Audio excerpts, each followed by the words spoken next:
for staying tuned. Welcome back to The Verdict here on Channels Television.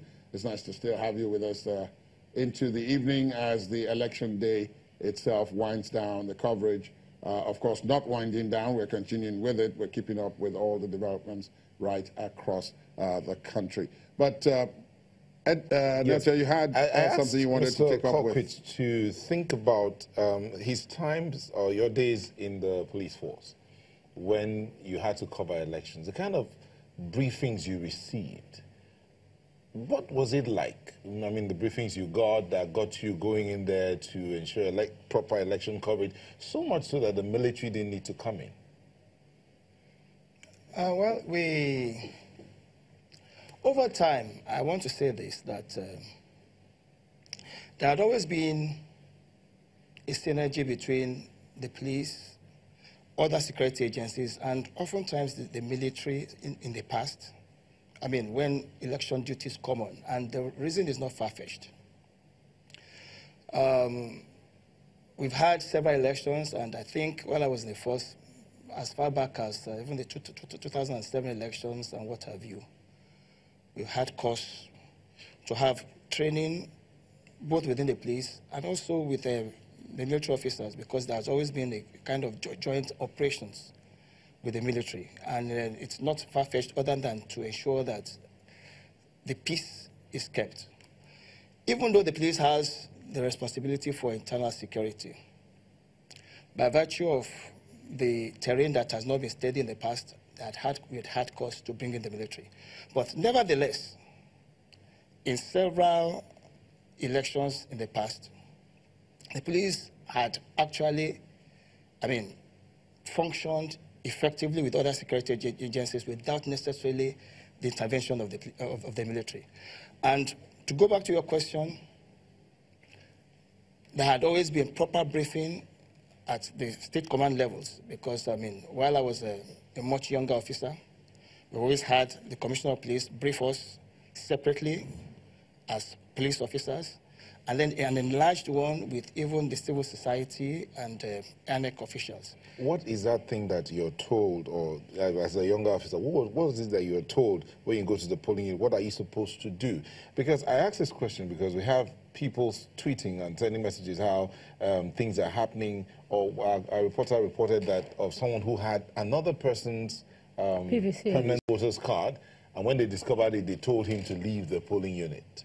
But there were security operatives, there were policemen there. So what is it that the policeman is normally told when they go to the polling unit? How are they told to behave? Well, the policeman actually has a responsibility to protect lives and property, to prevent and detect crime.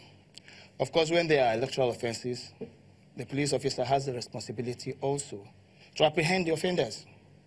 But in this situation, oftentimes, the Electoral Act has specifically, clarified who has the sole responsibility within the polling unit. And these are electoral officers. And they are expected to draw even the attention of the police officers at the polling unit to whatever electoral offenses have been committed. But that does not preclude the fact that a police officer also has the mandate to detect crime or electoral offenses and bring it to the attention of electoral officers. And of course, the responsibility is for such an offender to be apprehended, handed over to the police. In areas where you find, like in Gua East, for instance, this is something our reporter told us about, in Benue, you find that materials are burnt, or even in other areas where you say the whole area, the cubicle where someone was voting, burns down, and there's a police officer attached to that particular center. What do they do when they see that kind of thing? Because we just get the report, oh, everything was burnt, yet there was supposed to be an officer there. Well, like I said, officers, they are usually at the polling booth and are usually not armed. I have not... What of those around? You know, they say there are... Oh, yeah, there are perimeters. Of course, policemen are also stationed in some, around the perimeter. And, they are supposed to immediately call the attention of these other officers. To come and aid them if it's beyond their capacity to make arrests.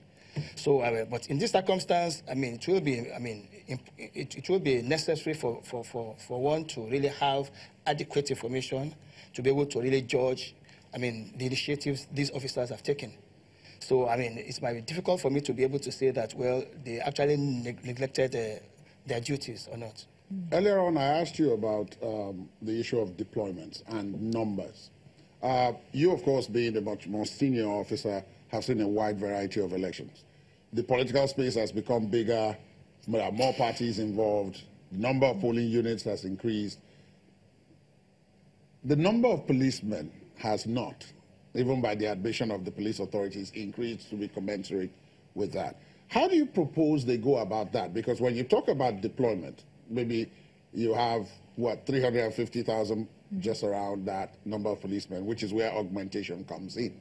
So the question is, how do you raise up the numbers in such a way that they can become adequate as the lead agency for security, for election security, so that they may involve these others if they want, but they don't really have to? Well, I know that there's still an ongoing recruitment process, and I think even in recent times... I'm sorry, sir, just before you proceed, let me put you on pause.